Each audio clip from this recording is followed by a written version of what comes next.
अमरीकी महकमा इंसाफ की जानिब से 30 जनवरी को जारी की जाने वाली दस्तावेज़ात, जिन्हें मजमूई तौर पर एप्स्टेन फाइल्स कहा जा रहा है, इस वक्त आलमी सतह पर सबसे ज़्यादा ज़ेर बहस कानूनी और सियासी मौजू बन चुकी हैं। इन फाइल्स में तकरीबन 30 लाख सफ़ात पर मुश्तमिल अदालती रिकॉर्ड, 1,80,000 से ज़ायद तस्वीर और 2,000 के करीब वीडियोज़ शामिल हैं, जो FBI और अमरीकी महकमा इंसाफ की कई बरसों पर मुहित तहकीकात, मुतासरा ख़ातीन की गवाहियों, ज़ब्त शुदा ईमेल्स और दीगर डिजिटल शवाहिद पर मुश्तमिल है। इन दस्तावेज़ात की रिलीज़ का बुनियादी मकसद शफाफियत को यकीनी बनाना और ये वाज़े करना था कि जो जेफरी एप्स्टेन का नेटवर्क किस हद तक वो वसी था और फिर उसके रवाबित किन किन आलमी तबकात से जुड़े हुए थे। अब इस मामले में मरकज़ी किरदार जो है जेफरी, अगर उसकी बात की जाए तो वो एक अमरीकी सरमायाकार और फाइनेंसर था जो बज़ाहिर न्यूयॉर्क और दीगर बड़े शहरों के एलीट हलकों में नुमाया हैसियत रखता था। जेफरी के ताल्लुकात उमरा और सियासतदानों से थे और एलीट क्लास के लोग जिनसी जराइम के लिए नहीं बल्कि नेटवर्किंग और रिलेशनशिप बिल्डिंग के लिए उसकी महफिलों में जाते थे। और उसने दर्जन आइलैंड्स में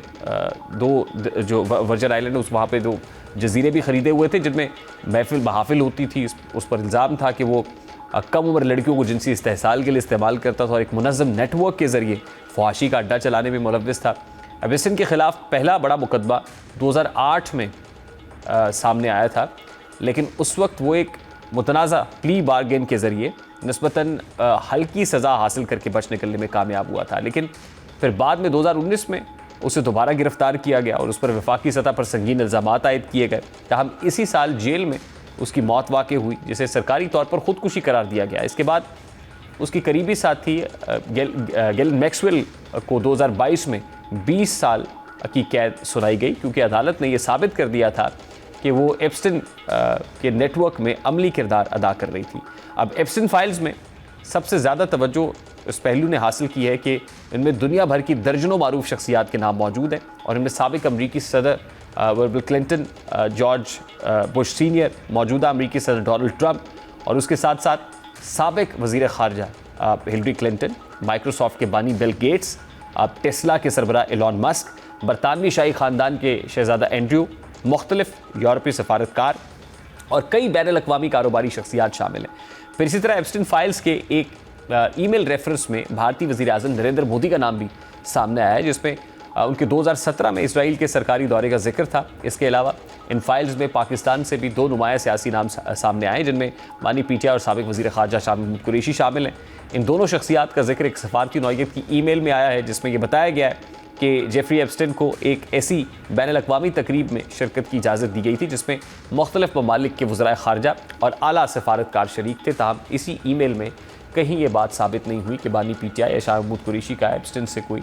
ज़ाती या गैर कानूनी ताल्लुक़ था, बल्कि ये महज एक रस्मी सफारती तकरीब का हवाला है। कानूनी नुक्ता नज़र से देखा जाए तो अब तक सिर्फ जेफरी एप्स्टेन और उसकी साथी गैलन मैक्सवेल के ख़िलाफ़ जुर्म साबित हुआ है, जबकि बाकी तमाम शख्सियात के ख़िलाफ़ ना कोई फ़र्द जुर्म आयद की गई है और ना ही किसी अदालत ने उन्हें मुजरिम करार दिया है। इसके बावजूद बाज़ अफराद को सियासी और समाजी दबाव के तहत ओहदों से इस्तीफ़ा देना पड़ा, जैसे बरतानवी शहज़ादा एंड्रयू से शाही खिताबात और मराहत वापस ले ली गई, जबकि चंद सफारती और तालीमी शख्सियात ने भी अपनी साख बचाने के लिए ओहदे छोड़ दिए। ये तमाम फ़ैसले कानूनी नहीं बल्कि अखलाकी और समाजी दबाव के नतीजे में सामने आए, जबकि बिल क्लिंटन और हिलरी क्लिंटन के हवाले से एप्स्टेन फाइल्स में कई हवालाजात मौजूद हैं। बिल क्लिंटन के बारे में ये बात सामने आई है कि उन्होंने माजी में एप्स्टेन के निजी तैयारे पर कुछ सफ़र किए थे और बास समाजी तकरीबात में शिरकत की थी, ताहम उनके ख़िलाफ़ किसी किस्म का मुजरिमाना इल्ज़ाम साबित नहीं हुआ। हिलरी क्लिंटन का नाम ज़्यादातर सियासी और सफारती तनाजुर में आया है और उनका एप्स्टेन से बराह रास्त किसी गैर कानूनी सरगर्मी का कोई सबूत मौजूद नहीं है। लेकिन हालिया इतलात के मुताबिक बिल और हिलरी क्लिंटन ने अमरीकी ऐवान नुमाइंदगान की तहकीकात में गवाही देने पर आमादगी ज़ाहिर की, जिसे सियासी मुबसरीन शफाफियत की जानिब एक कदम करार दे रहे हैं। जबकि इस हवाले से डोनाल्ड ट्रंप का मामला ज़्यादा हसास इसलिए कि वो ना सिर्फ अमरीकी सदर है बल्कि अमरीकी सियासत में अब भी एक ताकतवर किरदार रखते हैं। ट्रंप तस्लीम करते हैं कि उनकी एप्स्टेन से समाजी दोस्ती रही थी और वो एक दूसरे को न्यूयॉर्क के एलीट हलकों में जानते थे। ताहम उनका कहना है कि ये ताल्लुक़ बहुत पहले ख़त्म हो चुका था और उन्हें एप्स्टेन के जराइम का इल्म नहीं था। देखा जाए तो अब एप्स्टेन फाइल्स में ट्रंप के नाम के साथ कोई ऐसा ठोस सबूत मौजूद नहीं है जो किसी गैर अखलाकी जुर्म या गैर कानूनी सरगर्मी को साबित करे, लेकिन इसके बावजूद उनके सियासी मुखालिफिन इस मामले को सियासी हथियार के तौर पर इस्तेमाल करते आए, जिससे उनकी साख पर सवालात उठ रहे हैं। जबकि दूसरी जानिब मुल्क की तनाजुर में बानी PTI और शाह महमूद कुरैशी के नाम सामने आना भी खासी बहस का बाइस बना। लेकिन यहाँ भी यही उसूल लागू होता है कि किसी ईमेल या दस्तावेज़ में नाम आ जाना किसी जुर्म का सबूत नहीं होता। दस्तयाब मालूमात के मुताबिक इन दोनों का जिक्र महज एक सफारती तकरीब के तनाजुर में आया और ना ही किसी अमरीकी या बैनुल-अक़वामी इदारे ने उन पर किसी किस्म की कोई कानूनी कार्रवाई किया। मजमूई तौर पर एप्स्टीन फाइल्स के असरात कानूनी से ज़्यादा सियासी, समाजी और अखलाकी नौइयत के हैं। इन फाइल्स ने एक तरफ ये हकीकत बेनकाब की है कि दुनिया के ताकतवर और बासर अफराद किस तरह एक समाजी नेटवर्क में घूमते हैं, और दूसरी जानिब ये भी वाज़े किया है कि सोशल मीडिया के दौर में मालूमात को तोड़ मड़ोड़ कर पेश करना भी कितना आसान हो चुका है। जाली ईमेल्स, फिर AI से बनाई गई तस्वीर और मन घड़त कहानियाँ इस केस को मज़ीद पेचीदा बना रही है, जिससे असल मुतासरीन की जो आवाज़ है वो दबने का ख़तरा भी पैदा हो रहा है। बहरहाल एप्स्टीन फाइल्स के एक तारीखी दस्तावेज़ ज़रूरी है, लेकिन इन्हीं साजिशी नज़रियात, कॉन्स्पिरेसी थ्योरीज़ या फिर सियासी हथियार के तौर पर इस्तेमाल करने की बजाय एक संजीदा कानूनी और समाजी तनाजुर में देखने की ज़रूरत भी है। माजिद निज़ामी साहब सीनियर सहाफ़ी हैं, इस वक्त हमारे साथ मौजूद हैं। अस्सलाम वालेकुम माजिद निज़ामी साहब, बहुत बहुत के वक्त के लिए। एप्स्टीन फाइल्स की क्योंकि बहुत चर्चा है, बहुत बात हो रही है, ये वक्त बड़ा इंपॉर्टेंट है, और फिर फाइल्स का जो सोर्स है इन पर्टिकुलर वो सामने आना, मैं चाहता हूँ ज़रा इसके ऊपर थोड़ा सा रोशनी डाली जाए कि इसके ताने बाने एक्चुअली कहाँ से मिलते हैं और फिर इससे क्या मकसद अचीव करने की कोशिश की गई। जी बहुत शुक्रिया। इस वक्त ये मामला इसलिए अभी खबरों में है, उसकी वजह यह है कि इसके बहुत से ऐसे पहलू हैं जो मुल्क में और बैनुल-अक़वामी दुनिया के अंदर बहुत से मामलात पर असरअंदाज हो रहे हैं। मिसाल के तौर पे एक ऐसा शख्स के जिसका ताल्लुक, जिसकी दोस्तियां कारोबारी अफराद से भी थी, बिलियनर्स के साथ भी थी, पॉलिटिशियंस के साथ भी थी, इसी तरह इंटेलेक्चुअल्स के साथ भी थी। तो ये एक ऐसी नेटवर्किंग को जाहिर करता है कि जिस नेटवर्किंग में शामिल होने के लिए लोग बहुत तगोदो करते हैं, और इसी वजह से हम ये देख रहे हैं कि जैसे जैसे चीजें सामने आ रही हैं तो उसमें हमें उसके ताल्लुकात की हसासियत और अहमियत दोनों का पता चलता है। और इसमें जो काबिल तारीफ बात है वो ये है कि जिसको हम ट्रांसपेरेंसी के लेंस से देखते हैं कि आखिर ये फैसला किया गया कानून को सामने रखते हुए कि ये तमाम चीजें जिसमें कुछ चीजों को इख्फा में रखा जा रहा है, लेकिन उसके बावजूद बाकी जितनी भी चीजें हैं उनको अवाम के सामने लाया जाए और उसकी जो भी डिटेल्स हैं उन पे बात होनी चाहिए। तो अगरचे ये काफी देर से हुआ है, लेकिन चूंकि वहां के जस्टिस डिपार्टमेंट की जानिब से ये किया जा रहा है,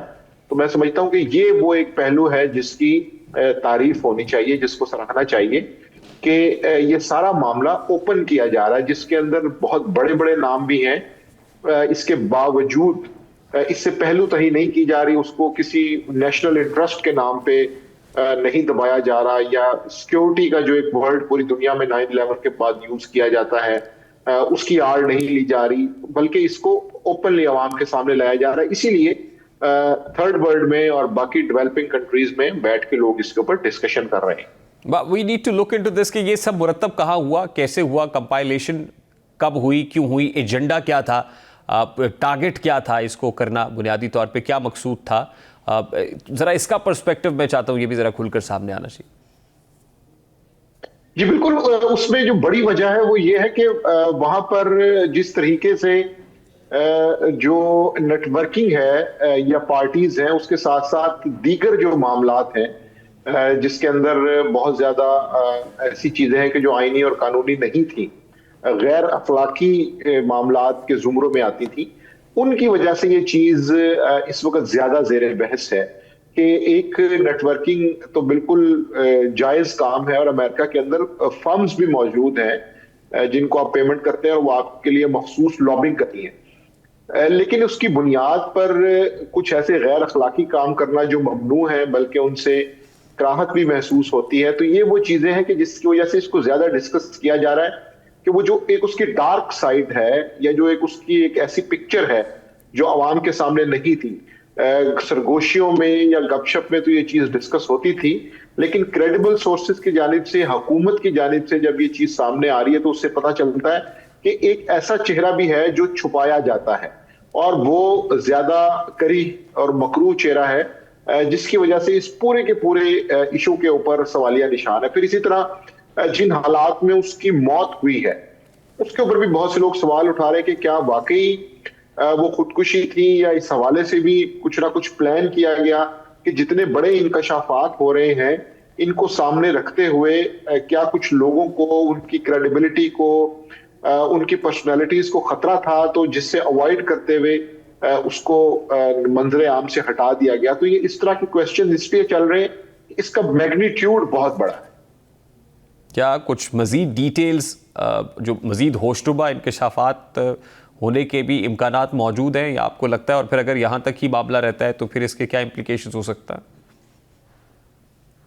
जी बिल्कुल, इसके अंदर भी बहुत सी चीजें सामने आना बाकी हैं। और मिसाल के तौर पे जिस तरह से इमरान खान का या शाह महमूद कुरैशी का नाम सामने आया तो वो जो उसकी तफसीलात हैं वो बड़ी इंटरेस्टिंग है कि वो ईमेल पे किसी से बात की जा रही है जिसके अंदर पाकिस्तान, ईरान, तुर्की, रूस की जो पॉलिटिक्स है उसको डिस्कस किया जा रहा है और उसके अंदर इमरान खान का जिक्र आता है। और वो भी इस अंदाज में आता है कि मुझे लगता है कि इमरान खान तैयब उर्दुगान से ज्यादा खतरनाक हो सकता है हमारे लिए, या इवन खामेनाई जो ईरान के बड़े लीडर हैं उनकी जो परसेप्शन है या उनकी जो पर्सनैलिटी है वो भी डिस्कस की जा रही है। तो उसके अंदर इमरान खान का नाम आता है और वो फिर एक दूसरे से जब बात करते हैं तो वो ये कहते हैं कि अच्छा वो जो क्रिकेटर रहा है या खिलाड़ी रहा हुआ है, तो इस कॉन्टेक्स्ट में जो उनकी एक पॉलिटिकल डिस्कशन है तो उसके अंदर ये इमरान खान का नाम उस तरह से सरफेस पे आया है। जबकि शाह महमूद कुरैशी का जो नाम है वो थोड़े से मुख्तलिफ मंजर में है और वो ये है कि जो पॉलिटिकल मुलाकातें हैं वज़राए खारजा की उसके हवाले से वो डिस्कस किया गया है। तो ये दोनों बातें इस चीज का पता देती हैं कि हमें कुछ चीजें महसूस नहीं हो रही होती, लेकिन बहुत से पावरफुल कॉरिडोर्स के अंदर ताकतवर हलकों में कुछ चीजें डिस्कस हो रही होती हैं और लोगों के बारे में बात की जा रही होती है और ये तफसील जानी जा रही होती है कि कौन क्या कर सकता है, उसका एनालिसिस किया जा रहा होता है, उनको किस तरह से टैकल करना है, डील करना है या इवन काउंटर करना है, ये बात भी हो रही होती है। तो ये एक मिक्सचर है जिसमें पॉलिटिक्स भी है, जिसमें क्राइम भी है, जिसमें वल्गैरिटी भी है और ये उसका एक ऐसा कॉम्बिनेशन है कि जो लोगों को मालूम तो था